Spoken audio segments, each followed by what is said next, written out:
right, the end of February usually means a highly anticipated Utah tradition, Gay Ski Week.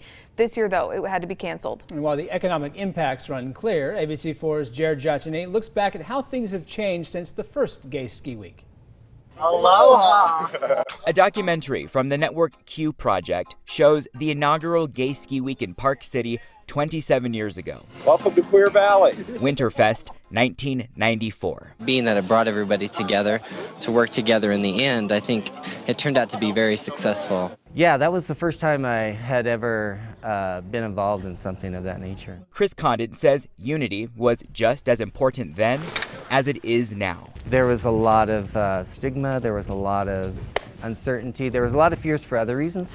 The gear and clothing may have changed. I've loved skiing since I was 10 years old. But Condit's love for skiing has stayed the same. Condit remembers when there was little to no LGBTQ plus visibility on the mountain. It gets into some political wrangling, I guess you might say, between what was going on in Colorado at the time. Back in 1992, Colorado voters passed Amendment 2, preventing a city, town, or county from recognizing homosexuals or bisexuals as a protected class. 2 years later, in '94, LGBT skiers boycotted the only other gay ski week located in Aspen, Colorado. In society, as things have changed, there's a lot more understanding and a lot less apprehension or maybe anxiety about these issues anymore. Park City Ski Resort welcomed the event with open arms. When this gay organization called you up and wanted to bring a bunch of queers up to the resort for a week? We consider ourselves an open door organization that as long as people are here to ski, we're more than happy to welcome them into our offices and on our mountain.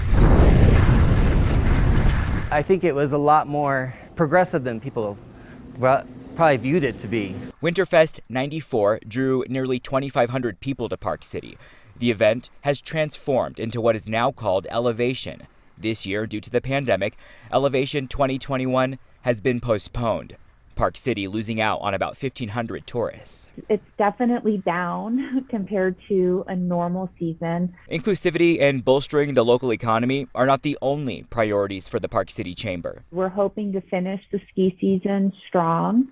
Our goal was to be able to stay safe, to stay open. COVID-19 precautions are also top of mind. We want our visitors to know, that our community is working really hard to keep our community safe and our visitors safe and our employees safe, and that visitors play a role in that too. While the pandemic has created distance between many of us,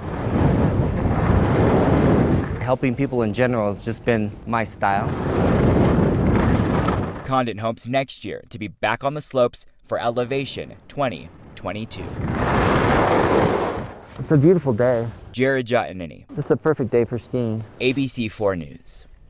Thank you, Jared. Now, this year, Gay Ski Week is postponed until next winter. Registration, however, is expected to start this spring, and the Park City Chamber is excited for it to return.